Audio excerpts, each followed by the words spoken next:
Hace unos meses hice un vídeo sobre el feminismo radical en el que terminaba comentando lo mal que acabaron las madres de esa corriente, haciendo mención a sus trastornos mentales y a cómo pudo afectarles el hecho de no tratarlos adecuadamente.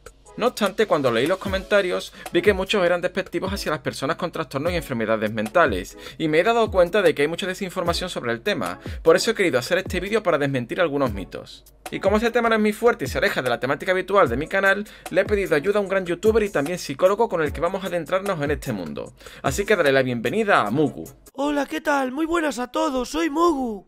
Ese Mugu no, el otro. Eso, quítate de ahí, mapache, yo soy Mugu. Joder, ¿el de las barbas?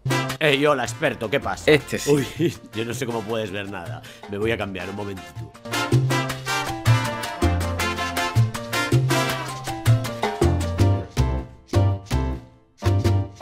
Así mucho mejor, ¿dónde va a parar? Entonces, ¿qué pasa, experto? Cuéntame. Pues eso, que me vas a echar una mano con esto de los trastornos mentales, que he estado viendo vídeos en tu canal y parece que el tema lo controlas. Así que venga, empecemos ya.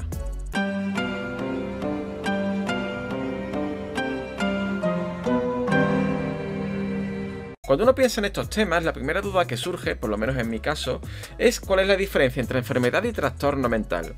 ¿Qué nos puedes contar al respecto? Bueno, antes que nada presentarme, ¿qué tal seguidores de Experto en Igualdad? Yo soy Mugu, tengo un canal de psicología en el que trato con humor todos los temas acerca de la mente humana y con muñecos que hablan y cosillas así. Si queréis pasaos por allí y ya veréis qué pasa. Entonces, vamos al tema. Uy, empezamos fuerte. El tema de trastorno o enfermedad mental es un tema muy polémico que aún no ha sido resuelto en la actualidad. Pero a modo de resumen sencillo os diré que el término enfermedad o trastorno se refiere a un estado de alteración o anormalidad en la salud de la persona. La principal diferencia en la práctica es que las enfermedades se suele decir que tienen una causa orgánica biológica conocida. Y aquí es donde viene la polémica, porque aunque algunos trastornos, como pueden ser la esquizofrenia o el trastorno bipolar, se sospecha que tienen una causa biológica muy fuerte, no se sabe exactamente cuál es. Estudiar estos fenómenos y cómo se originan, puesto que son multicausales, es una tarea muy difícil.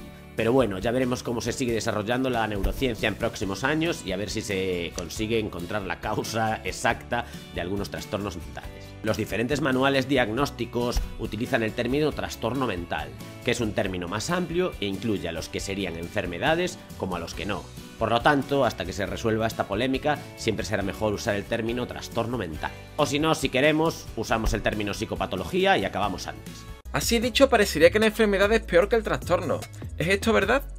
Pues esto va a depender de la enfermedad y del trastorno, claro. Por ejemplo, un trastorno del espectro del autismo se considera un trastorno del neurodesarrollo, es decir, no es una enfermedad que acompaña a la persona desde las primeras etapas de la vida, mientras que, por ejemplo, una bronquitis causada por bacterias sí que sería una enfermedad. ¿Qué es peor? Hombre, a ver, la bronquitis a lo mejor puede ser tratada con antibióticos y el trastorno del espectro del autismo no lo tiene tan fácil. Así que no está claro. ¿Qué será peor o mejor? Pues depende de si la enfermedad tiene cura o no y a fin de cuentas a lo que trastorne nuestra vida. A veces hay trastornos que son peores que las enfermedades y a veces hay enfermedades que son peores que otros trastornos. Depende de lo que trastorna a la persona en sí, nunca mejor dicho. Uno de los que más se hablan es la esquizofrenia. ¿Qué nos puedes contar de ella? Ay, la esquizofrenia. Pues la esquizofrenia es un trastorno mental grave, crónico y recurrente que cursa con varios de estos síntomas. Alucinaciones, por ejemplo, ver personas que no están, u oír voces. Ideas delirantes, como por ejemplo creer que te está vigilando la CIA, o creer que estás en Marte cuando en realidad estás paseando por un paisaje volcánico. Pobreza del habla, conductas desorganizadas, afecto aplanado, trastornos del pensamiento o déficits cognitivos, como pueden ser, por ejemplo, problemas con la atención, con la memoria, de comprensión de las interacciones sociales, etc. Como veis, son un conjunto de síntomas muy amplios que afectan a la mayor parte de la actividad mental de la persona. Aunque no se sabe la causa específica de la esquizofrenia, sí se evidencia que tiene una base biológica. Tienen alteraciones en la estructura encefálica, como por ejemplo el aumento del tamaño de los ventrículos, adelgazamiento de la corteza cerebral o reducción del tamaño del hipocampo anterior y otras regiones cerebrales. También hay cambios en la neuroquímica y se ven alterados los marcadores de la transmisión de dopamina y glutamato, que son dos neurotransmisores. Y también hay factores de riesgo genético que podrían hacer que aumentase la predisposición a padecerla. Bueno, vaya rollo que os he contado, espero que no os esté aburriendo mucho. Vamos a darle un poquito más de caña ahora y no nos vamos a meter en estos temas tan oscuros. Sí, por favor, cállate ya. ¿Y cómo se pueden combatir sus síntomas? ¿Los tratamientos suelen ser efectivos? Pues a ver, lo fundamental y primero es hacer el diagnóstico lo antes posible y poner a la persona a tratamiento.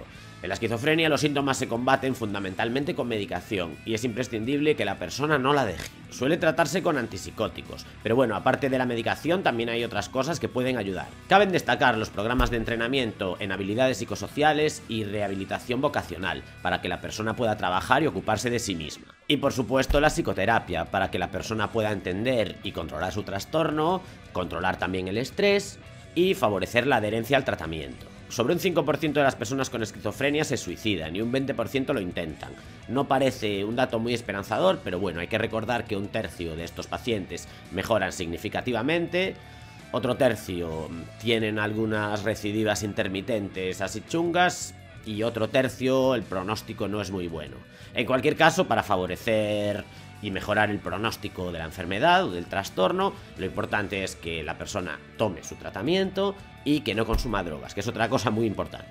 Supongo que muchos habréis visto la película Una mente maravillosa, que trata sobre la vida de John Forbes Nash, que fue premio Nobel de Matemáticas, y su lucha contra la esquizofrenia que padecía.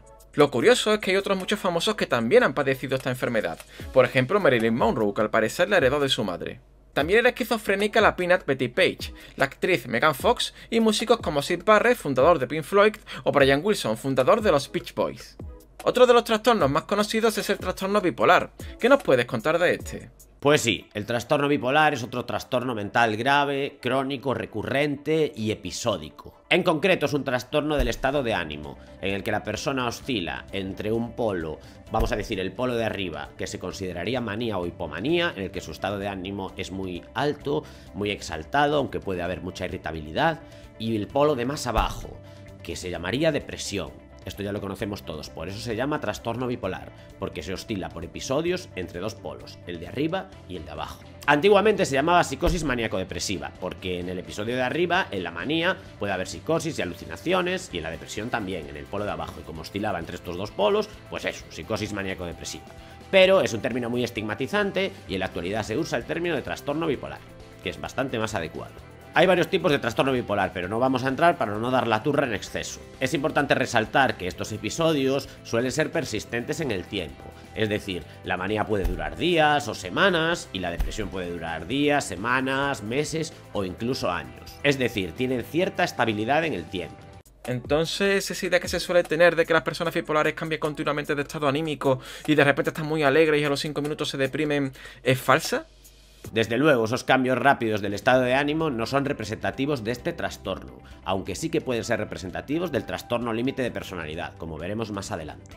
Tampoco sabemos la causa exacta del trastorno bipolar, pero bueno, la evidencia actual sugiere que las causas suelen ser fundamentalmente biológicas y genéticas. Si bien es cierto, el ambiente puede jugar un papel muy importante en este trastorno, pero fundamentalmente como desencadenante de los episodios. Por ejemplo, un periodo de estrés muy elevado o un acontecimiento vital muy relevante.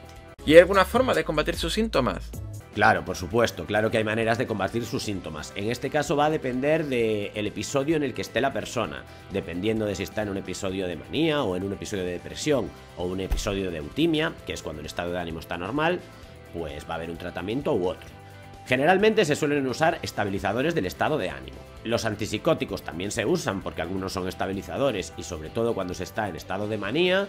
Y los antidepresivos también se pueden usar en la fase depresiva, pero con cuidado porque no es lo mismo que una persona que tenga una depresión unipolar. En la depresión bipolar, si usas antidepresivos te arriesgas a un viraje, a una subida al polo de arriba. Por eso hay que tomarlos con mucha cautela. Y cuidadito, porque el abandono de la medicación es la primera causa de recaída, así que se hace fundamental tomar el tratamiento correctamente. También, por supuesto, la psicoterapia es muy útil para ayudar a comprender mejor el trastorno, para comprender la importancia del tratamiento farmacológico y también para sobrellevar mejor cualquier cosa de la vida cotidiana. Y para sobrellevarte a ti, ¿qué me recomiendas? Cabe resaltar que muchas personas echan de menos los periodos de hipomanía, que es como una manía más suave.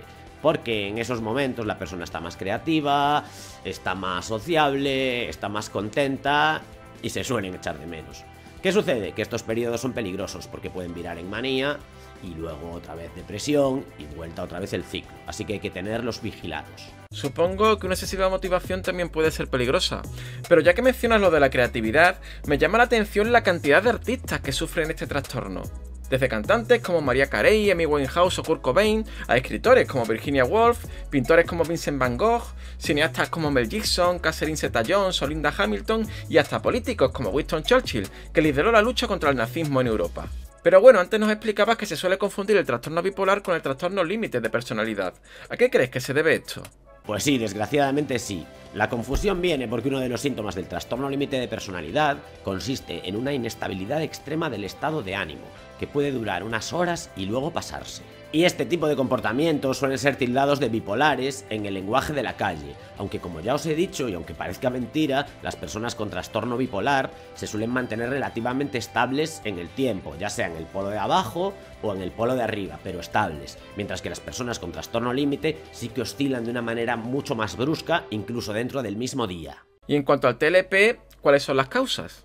El trastorno límite de la personalidad, también llamado borderline, es, como su nombre indica, un trastorno de personalidad. Su causa exacta tampoco se sabe, para variar, pero bueno, se cree que puede haber una cierta predisposición genética. Es 5 veces más frecuente si un familiar de primer grado también lo padece. También hay ciertas movidas ambientales que pueden favorecer su aparición, como puede ser abuso sexual en la infancia, negligencia de los padres o incluso su separación. Este trastorno consiste en un patrón dominante de inestabilidad extrema en las relaciones interpersonales, en la autoimagen y en el estado de ánimo, combinado todo ello con mucha impulsividad que es muy difícil de controlar.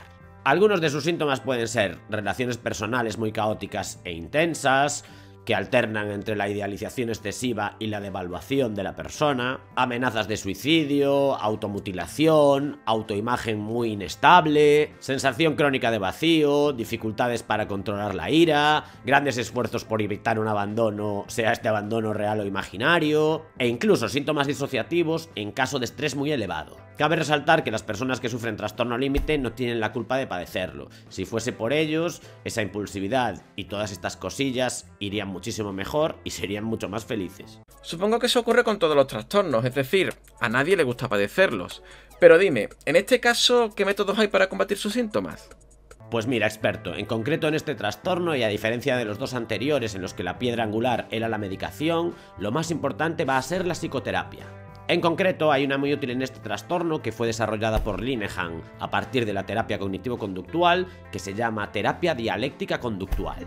Esta terapia dialéctica conductual se centra en la enseñanza de habilidades de afrontamiento para poder combatir esos impulsos destructivos y también para poder regular mejor las emociones. No existe una medicación específica para tratar todos los síntomas de este trastorno, pero sí que hay algunas que se pueden usar, por ejemplo, para algunos síntomas como depresión o ansiedad, si hubiera, o para intentar impedir que se produzcan automutilaciones o intentos de suicidio. Se suelen usar antipsicóticos, antidepresivos, estabilizadores del ánimo o incluso benzodiazepinas, aunque estas últimas no son muy recomendables. Por lo tanto, a modo de resumen, lo fundamental para tratar este trastorno sería la psicoterapia, aunque puede estar ayudada por ciertos fármacos. También en el caso del trastorno límite de personalidad encontramos a bastantes artistas. Actores como Nicolas Cage, Winona Ryder, Ben Stiller y Angelina Jolie, cantantes como Robbie Williams y Britney Spears, artistas marciales como Jean-Claude Van Damme, e incluso César Borgia, el famoso noble italiano en el cual se inspiró Maquiavelo para su obra El Príncipe, tenía los síntomas propios de este trastorno. Como podéis ver, hemos hablado acerca de 3 trastornos mentales de los considerados graves y de los que causan mayor discapacidad. Y a pesar de que las personas no tienen la culpa de padecerlos, sí que pueden poner de su parte para mejorar su estado y lograr paliar esos síntomas. Efectivamente, experto, sufrir cualquier trastorno mental es una pesada carga para cualquiera, pero no quita que se puedan hacer muchas cosas para intentar mejorar la calidad de vida y lograr una mejor adaptación. Y aunque haya momentos en que ciertos episodios puedan ser realmente duros o casi imposibles de manejar, haciendo lo que hay que hacer y con la ayuda correcta, se puede mejorar y mucho. Se puede conseguir que sean menos frecuentes y que sus consecuencias sean menos graves. A ver, lo ideal es que tú puedas manejar tu trastorno, no que el trastorno te maneje a ti.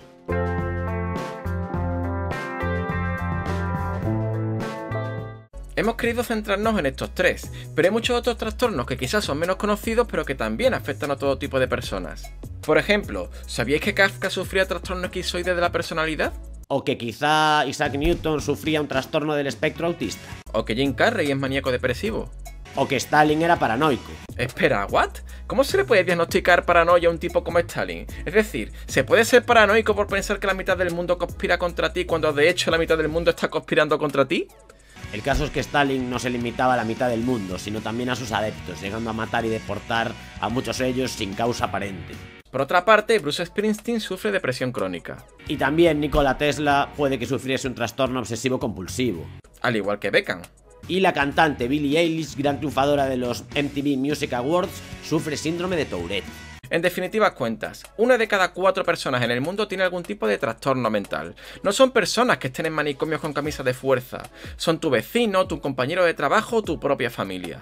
El trastorno puede ser un hándicap en sus vidas, pero no es lo que los define ni lo que va a marcar su personalidad, al menos la mayoría del tiempo. Así que mi consejo es dejar a un lado los prejuicios a la hora de tratar con ellos. Y de momento es todo. Si te ha gustado, ya sabes, dame like, suscríbete y apóyame en mi Patreon. Y si queréis saber más sobre estos temas, pues pasaros por el canal de este hombre, que sabe un montón sobre estas cosas y las cuenta de manera muy amena. Gracias, Mugu, por aceptar mi invitación. Gracias a ti por invitarme. Y bueno, para vosotros solo deciros que espero que el vídeo no se os haya hecho muy pesado, que hayáis aprendido alguna cosita interesante. Y eso, si queréis, ya sabéis, os podéis pasar por mi canal, que seréis muy bien recibidos. Salud y rock and roll.